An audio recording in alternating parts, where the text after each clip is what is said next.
Hello. Okay. I think it is recording my voice. If not, I'm gonna be pretty upset when I get home. But hello guys. This is Gray ASMR, but I'm not doing ASMR on this video. It's not even a video, it's an audio. But welcome to Gray ASMR, the podcast where I give you tingles and giggles. This is a giggle episode.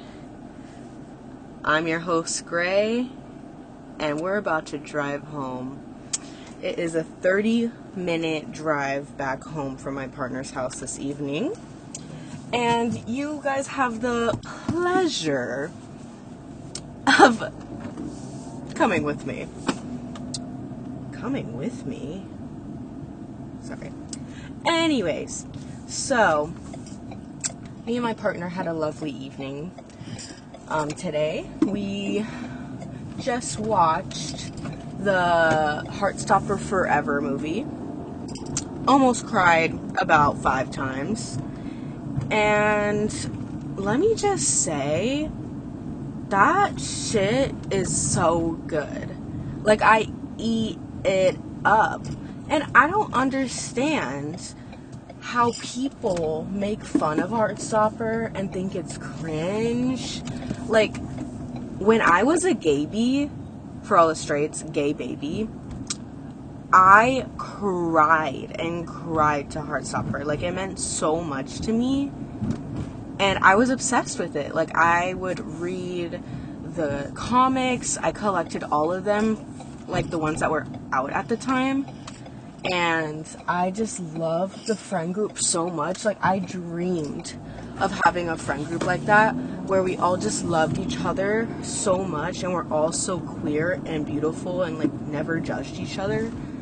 And I don't think I'll ever get a friend group like that in my life. I'm trauma dumping right now. Sorry. But I'm just the type of person to not thrive in a friend group because I value one-on-one friendships so much more.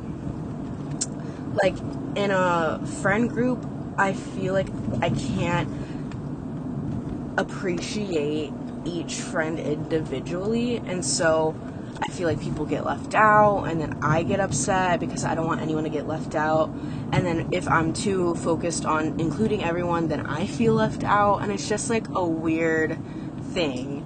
So I have just given up on that and have resulted to trio stuff sometimes. Trios are really not good all the time, but sometimes.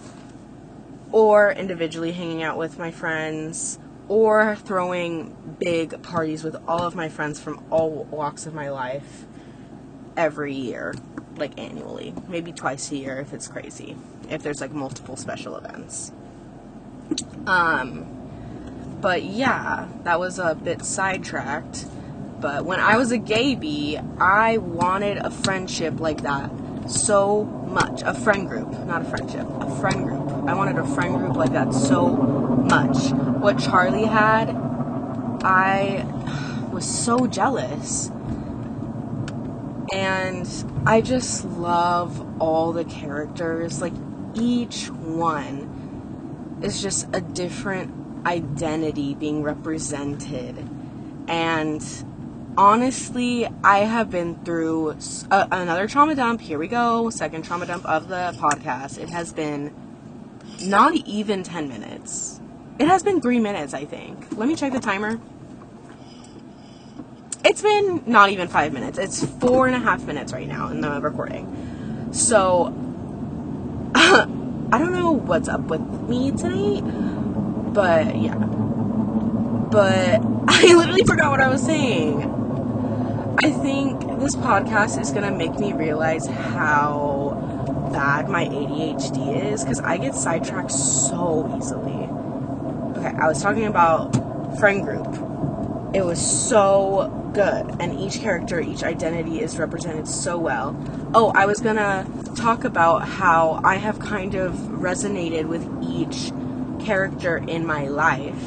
Because I came out in 2020, October 2020, as bisexual. And I was cis at the time. I was a cis bisexual girl. And was so confused about my identity and sexuality. And that was the start for me. I thought, oh, I'm having really weird feelings about my Starbucks barista who has a yellow bang. Why am I in love with her? Why do I like when she's calling me honey and baby? I don't know. She's 10 years older than me, but I am in love with her. So that was when I started questioning my sexuality. And I thought, oh yeah, like, no, I've been in love with a lot of men in my life. A lot of boys. I've had crush on boys my whole life. And I'm confident that I'm just bisexual and I like girls and boys. Period. Couple years muster, and then gender hits the question. I go off to college. I go to UC Riverside, and I start remembering everyone telling me about college and how, like, you can change your name to whatever you want. You can go buy a nickname and that can be the new you. You can become a whole different person, you know? And so I just thought about that, and then I started realizing, who the fuck am I? And then I spiraled and went into the worst depressive episode I've ever had in my life. I'm fine now, guys, don't worry. But it was bad. Like, I was so isolated. I didn't have my car. I would lock myself up in my dorm room, not talk to anyone. I would try to make friends, but I was so anxious the whole time that I convinced myself that no one liked me and no one wanted me, and I was weird and not fun to be around. I was boring. And all with the social anxiety going on, I also was so confused about who I was. I wasn't confident at all. I didn't know anything about my gender yet. And so I started realizing that I didn't resonate with my dead name when my cousin started using a nickname, Gray, which is like a nickname from my dead name. Don't you bitches try and guess my dead name in the comments. I will fucking look for you and do bad things to you. Don't even do that. But it was a nickname, and I resonated with it so much, and it made me feel so whole whenever she called me that. That I was like, fuck, this is me. And that threw me for a loop and down another spiral where it was like gender was now a part of the equation, and that was so confusing. And it's such a big concept to wrap yourself around and to understand completely, especially when you're 18 fucking years old, thrown into a dorm room with a stranger and 50 miles from home with no car and no friends or family for miles, you know? So I was struggling, you know? And I started experimenting with pronouns. I was she, they at the time. And I was not confident that I got that right at all, but again, it was a start. Like, being bisexual, it was a start. Like, it didn't feel completely correct, but it felt like one step closer to the correct answer, like in math, where there's multiple steps to get to the final answer that you highlight for your teacher when you submit the test. So, yeah, dropped out of college after my first quarter at UCR. My mom was so disappointed in me.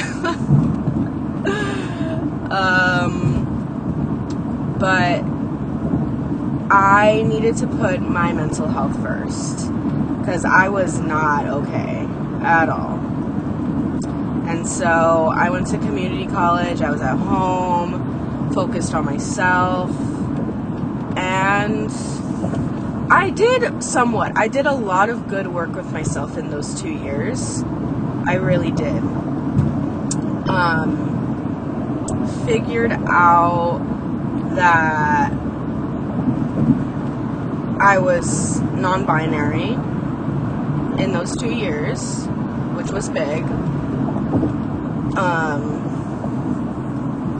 Gained friendships, lost friendships, figured out how to overcome my anxiety and depression through coping mechanisms that I learned through therapy and my savior, fluoxetine, otherwise known as Prozac, my happy pill that I take every day. Thank you so much. And life was better. It wasn't perfect, but it was better. And it felt doable because of everything that I was trying to do to make my life a little bit better. And then after 2 years of community college, I went to CSUN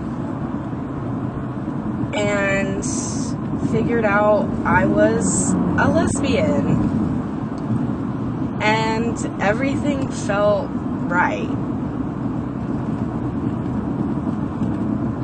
Everything just kind of fit together. And while I was at CSUN, I joined the rugby team because of Heartstopper, which is the original point of this podcast episode. Don't know how it got so derailed. Sorry, y'all. It will happen a lot if you continue listening to my bullshit.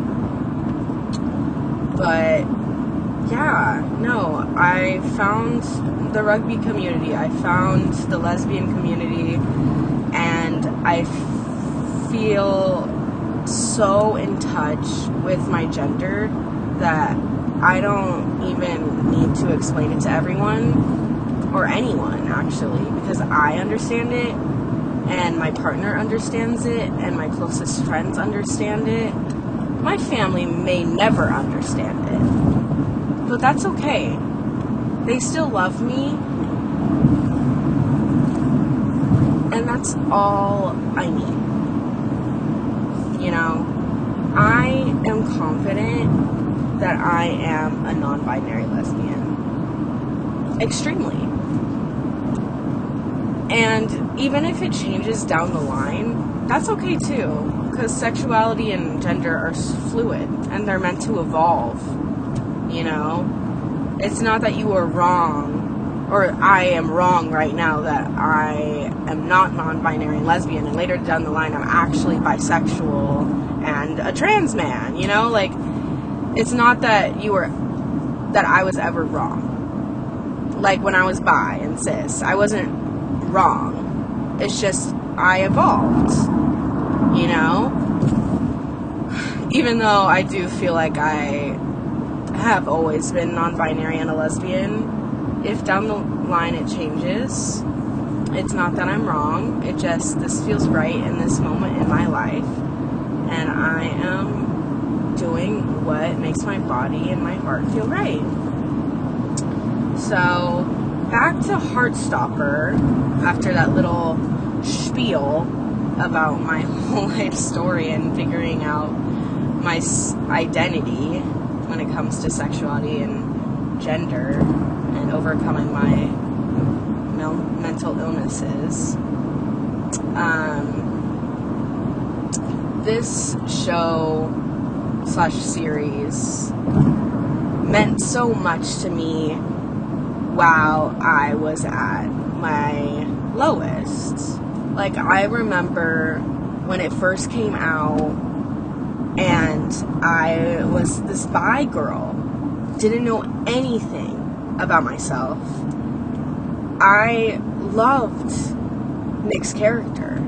I just felt so much like him because he had no idea who he was. And he had someone to guide him, and I didn't necessarily. I had people in my life who were also queer, but I never found anyone during that time in my life, like a partner, a girlfriend / boyfriend, because I was bi at the time, to show me and walk me through being out and being queer. So I had to live vicariously through TV shows and media. So I really resonated with Nick. My whole life I thought I was a straight girl. I didn't know anything about myself. I always tried to be my friends, get their haircuts, get their clothes, kind of just act more feminine to get attention. So, yeah, no, I really resonated with Nick at that time of my life. And I also really resonated with the asexual characters as well, because I was so not confident in myself at all that I thought no one would ever want to see me naked, because I thought I was gross. So I thought other people would think I was gross, and I believed I was asexual because of all of that body dysmorphia I had. I used to think I was humongous. And I'm not saying that being plus sized is a bad thing at all. In my mind, as a teenager, growing up in this society, being anything over a size 2 is considered fat, you know? So my size 10 body as a sophomore in high school was the end of the world. And I thought I was a fucking gross, greasy pig because I wasn't a size 2 like my friends. So I had so much body dysmorphia. I did not believe anyone in my lifetime would find me sexy at all. And so I really believed I was asexual.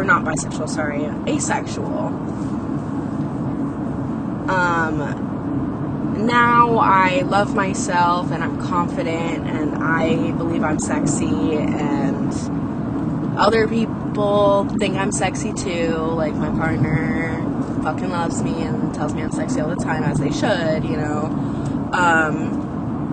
But yeah, that's what I was feeling at the time. And so I really resonated with the asexual characters. I'm blanking on their names. What the fuck? Tori and... I know Toby is the actor, but I forgot his fucking name. It's Alan in the comics, but it's different in the show. Forgive me for forgetting. I know the fans are going to come after me or whatever. But yeah. No, I really wanted to talk about how this series has really been there for me throughout my journey of finding myself and my identity.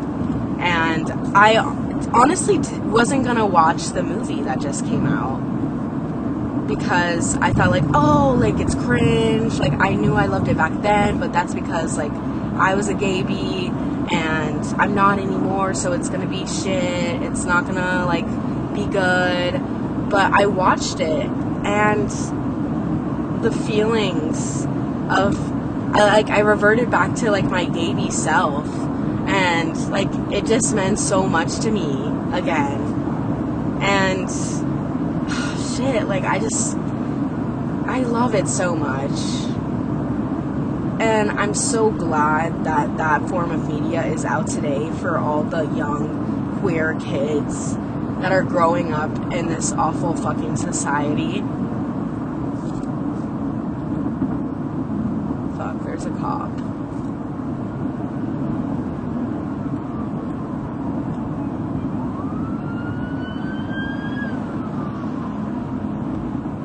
Sorry guys, I had to lock in. There's a cop, and I thought he was gonna pull me over. I got so fucking scared. Oh my god, that scared me. I've never been pulled over in my fucking life. Knock on fucking wood. Knocking on my head right now, because I don't have wood anywhere. But shit, that really scared me. I was going like 70. I wasn't even going that fast, but still, I was scared.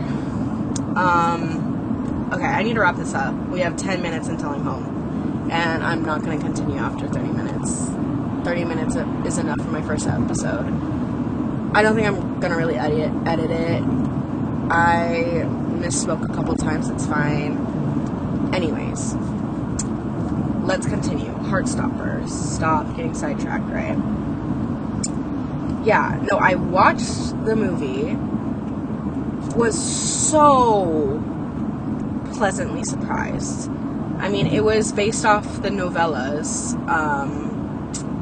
This Winter and Nick and Charlie, and shit, it was just beautiful, and it was just so sweet to watch with my partner, because I have finally found true love in my life, and I never thought I ever would, you know? This is the first time in my life where I just feel so in love with someone, and they truly love me, and I just feel so much, I feel so similar to Nick and Charlie. Like, I feel like I'm Nick and River is Charlie. And I know that's stupid and, like, so immature, but I really do, and I think it's really sweet. But yeah, I just wanted to share my experience in watching this film and cinematic history, because I am a film bro at the end of the day. Thank you very much. Yeah. Anyway, guys, I am kind of drawing a blank. I feel like I have more I want to talk about, but I can't think of it right now. That cop really, like, derailed me. I mean, fuck the police, you know. I really just got derailed. That cop really railed me. Sorry, okay. Sorry, River. I love you.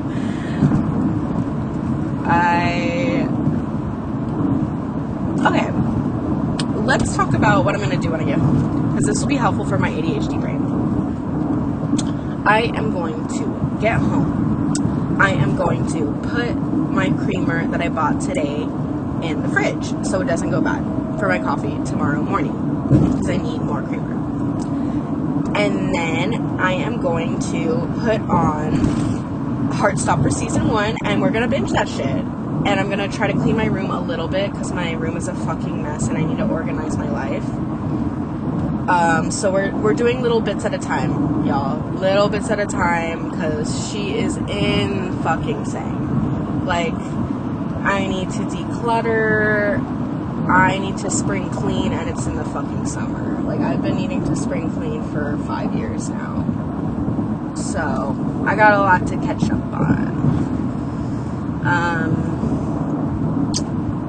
I am going to prioritize my gaming setup because it is my birthday. I'm so proud of myself for not mentioning that for like 20 minutes. Can we give a round of applause? In editing, this is where I put the applause.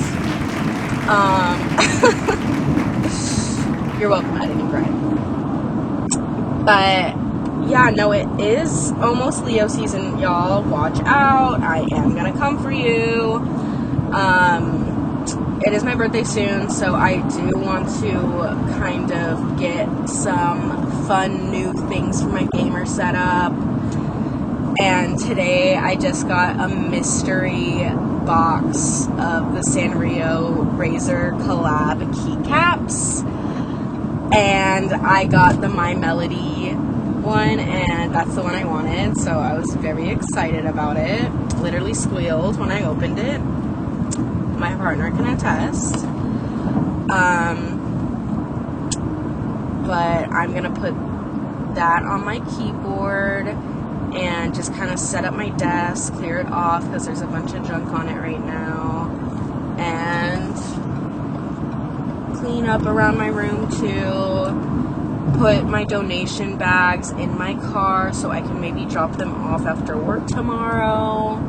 That would be productive and nice. I'm gonna check my emails as well because I'm trying to get into this one class and it's full, and I was trying to email one of my professors, or hopefully future professor, if I can wiggle my way into their Zoom. And it seems like she's gonna let me, but I'm just gonna make sure and check my email once more and reply, at least, because I haven't replied. Oops, forgot. Yeah, I like these. I have done a lot of voice memo, like journaling, to help me through my loss of my therapist. She's okay. She's still with us, guys. But my insurance will not cover her anymore. So I have had to say goodbye to my therapist. Bless her heart. She tried so hard to keep me into her clientele. But my insurance refuses to have her in my life. So, fuck you, Kaiser. Anyways, I miss you, Brianna, every day, and I hope you're doing well, and I love your cunty pink eyelashes, or blue eyelashes, depending on the week. But yeah, no, these voice memos are really nice for me. Like, they're therapeutic. I get to tell you guys about my day that I'm having, and just have a little catch up. Like, I can already feel it. Like, you guys are gonna be my best friends, and I hope someone gets something out of listening to this. I mean, I just kind of bullshitted for 30 minutes, I don't know. But hopefully people get something out of what I'm saying. I hope I'm being somewhat insightful and helpful, at least for the gabies out here, for this episode. Like, shit. It's hard. Message to the gabies. Just keep going. Keep living. It's shitty right now. Probably for you. I'm sorry. I'm sorry. It's tough. Like, sometimes you don't have anyone who understands, and everyone around you is bigoted and fucking sucks and doesn't want to give you the time of day or just let you be yourself, and they dim your light. Fuck them. Find your family. you know? Find the people who will want to understand you. Find the people who will love you with ease and not have to try really hard to love you or change you to love you. Because that isn't love. That's manipulation. So, if you get one thing from this episode, just keep being yourself. Every one of you guys, if I post this, we'll see. Every one of you guys has something special. And just stop caring about what other people think. I wasted so much of my teenage years and like adolescence fucking wasting my feelings and time and energy on people that didn't even matter in their feelings towards me.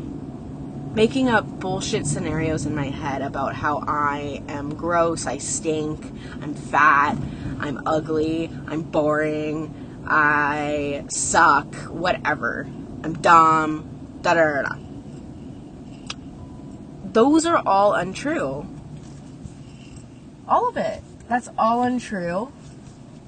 And just by being your little gay self is all anyone could ever ask for. Also, being gay doesn't define you. Just keep doing you and don't give a fuck about anyone else. It's okay to be a little selfish in this world. I'm selfish all the time. But that's not bad. Like, put yourself first. Like, you kind of have to do that to survive nowadays. Okay, I just arrived home. I'm gonna cut it there. I love you guys. I'll come up with an outro another time. I love you. Mwah.